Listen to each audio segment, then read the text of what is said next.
Most men hit 45, and they begin the slow, quiet negotiation with decline.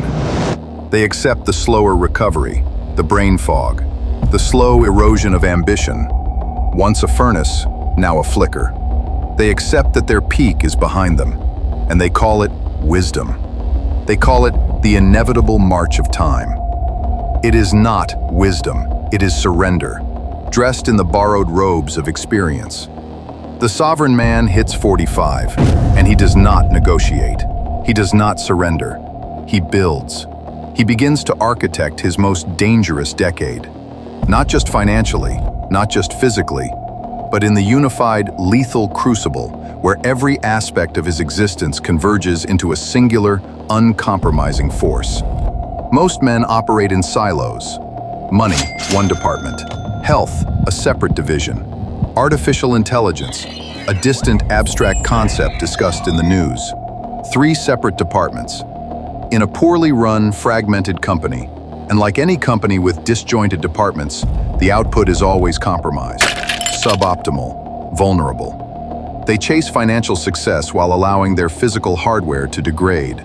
They talk of leverage but dismiss the most potent tools of the digital age as distractions. This is not strategy. This is self-sabotage, a fundamental architectural flaw in the blueprint of their own lives. They hold the handle, but have never grasped the blade. The sovereign man understands something most men never grasp. Money, health, and intelligence are not 3 separate systems. They are one weapon. And if you want to wield it, if you want to achieve true sovereignty in the second half of your life, you must learn to forge it, integrate it, and deploy it with surgical precision. This is not a health video. This is not an AI tutorial. This is an architecture briefing for the man who is done managing decline, for the man who is ready to build. But before you can build the fortress, you must secure the foundation. Your body is not a temple. It is your highest yield asset. Every high-performance decision you make, every negotiation won, every complex problem solved, every strategic investment executed runs through one piece of hardware, your body. When that hardware is compromised by inflammation, by sleep deprivation, by a cascade of poor metabolic choices, your returns are compromised. Your judgment is dulled, your resolve brittle. Most men treat their body like a hobby. They optimize it when convenient, neglect it when busy. This is a critical miscalculation. Your body is not for leisure, it is for war. Your physical state dictates your mental state. Your mental state dictates your capacity for high-stakes execution. You cannot build a financial fortress on a deteriorating foundation. Every hour of deep sleep, every precisely planned meal, every session of targeted physical exertion, these are not healthy choices. They are direct investments in your cognitive infrastructure.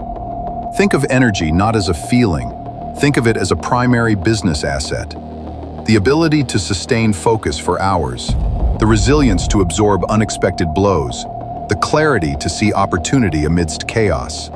This is not gained by accident. It is architected. Because the markets do not care about your fatigue. Your competitors do not care about your brain fog. They will simply exploit it.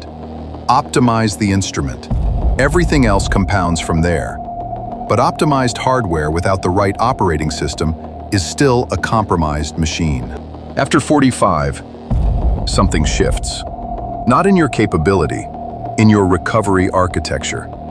The man who operated on 5 hours of sleep at 30 and closed deals by noon is now running a deficit he cannot see on any spreadsheet, but it is showing up everywhere else.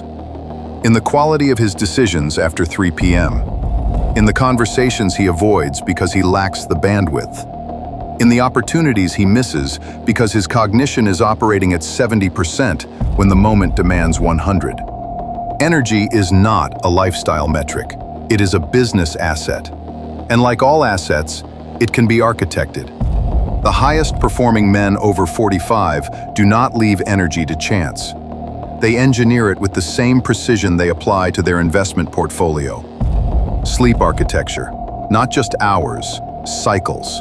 Nutrition as cognitive infrastructure, not diet, fuel protocol.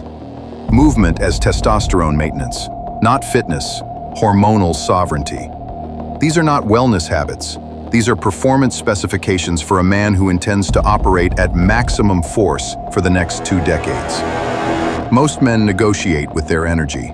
They spend it where it is demanded instead of deploying it where it compounds. The sovereign man budgets his energy before he budgets his capital, because without the first, the second is already compromised. We measure this in one metric: return on independence. How many hours have you bought back from the world? Hours dedicated to deep work, to legacy, to the relentless pursuit of self-mastery.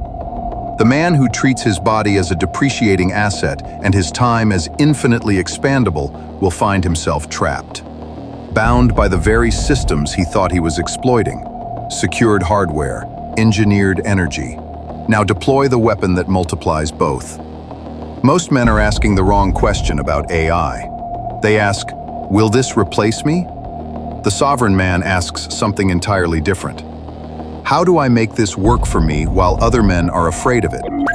Here is the intelligence briefing most men never receive. AI does not replace high-value men. It replaces men who are already operating at low-value levels. If your value is in executing repetitive tasks, compiling basic data, performing functions requiring minimal judgment, then yes, you are exposed, already obsolete. The digital age will simply make that fact undeniable. But if your value is in judgment, in strategic foresight, in building high-leverage relationships, in the audacious architecture of new ventures, AI is not your replacement. It is your most obedient, tireless, and infinitely scalable subordinate. The sovereign man weaponizes AI. He deploys it to eliminate every low-leverage task consuming his cognitive bandwidth. Research that once took 3 analysts 2 weeks, done overnight.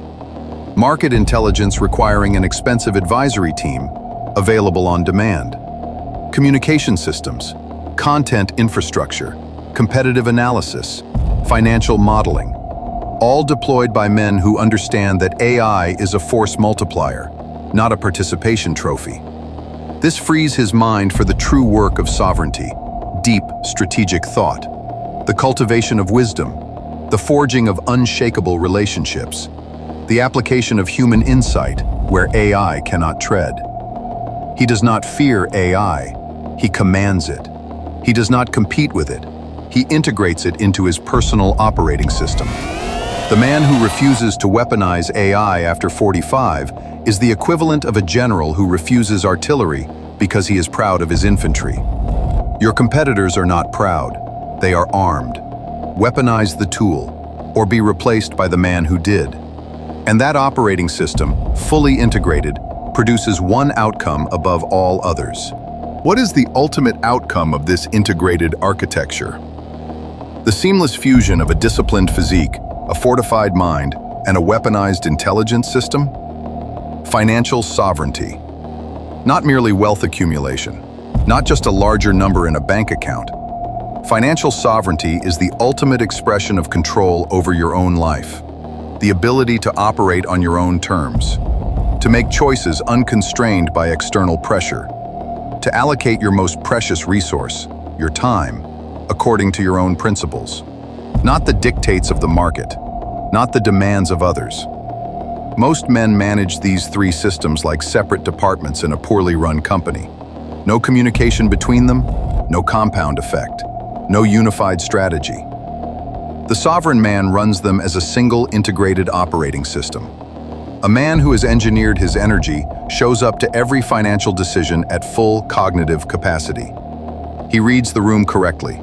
He holds his frame under pressure. He closes deals other men lose because they arrived already depleted. That same man deploys AI to eliminate every low-leverage task from his day.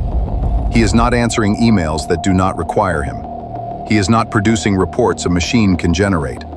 He is operating exclusively at the level where human judgment, presence, and authority cannot be replicated. And because his energy is protected and his time is defended, his financial decisions compound at a rate other men cannot match. Not because he is smarter, because he is more fully deployed. His wealth becomes an extension of his will, a tool, a shield, a platform for greater impact. 3 systems, 1 weapon, 0 separation. The man who masters this convergence does not peak at midlife. He detonates. Marcus Aurelius did not write Meditations at 30. He wrote it commanding an empire at 50, under maximum pressure. At an age, most modern men are quietly negotiating with irrelevance. That is not coincidence. That is architecture. The men who dominate after 50 are not genetically gifted. They are not lucky. They made a decision, most likely in their mid to late 40s, that they would not negotiate with decline. They would engineer ascent. This is not a theoretical exercise. This is a protocol, a non-negotiable choice you face at this exact juncture of your life. You can continue the slow, quiet decay, the predictable path of managing decline, accepting less, becoming less. Or you can detonate. You can choose the path of the sovereign man, the man who uses every resource, every tool, every ounce of his integrated being to build his most dangerous, most impactful, most financially lethal decade. The capital you have accumulated, the discipline you have built, the pattern recognition earned through 2 decades of real decisions. These do not depreciate at 45. They compound. But only if you are still standing, at full capacity, to deploy them. Indifference is a choice. Inaction is a choice. And those choices carry a cost, measured in lost leverage, forfeited sovereignty, a life built on someone else's terms. This is Stoic intel, tactical intelligence for the man who refuses to be ordinary. If you are optimizing for comfort, this channel is not your intelligence source. If you are building for sovereignty, stay in formation. More briefings to follow. Execute.